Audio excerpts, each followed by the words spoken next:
Хүүшээ найзаа. Би бүр өлсөд юу идэх юм мэдэхгүй. Эргэлзэж, тэнэгэлзэж, арга мухардаж, бүх зүйл утгагүй санагдаж ёстой баларч байна. Харин тийм ээ найзаа.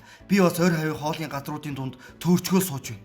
Хүн гэдэг амтан чинь цагаад болохоор маш тэнэг сонголт хийдэг гэсэн үнэн үү найзаа? Зөвл шийдвэр гаргаад аятайхан хоол идчих юмсан даа л гэж бодох юмд. Хилээд юу хэ найзаа? Юу идэх вэ? Санаа оноо юу вэ? Та ир чинь арай одоо хүртэл хаана өдрийн зоогоо барихаа олоогүй. Гайхаж суугаа юм биш үсттэй. Та яаж мэдвэ? Олон хүмүүс энэ асуудал өдөр бүр тулгардаг гэдгийг би мэднэ. Хөөе, бэрхлийн зогт ороод ирлээ штэ.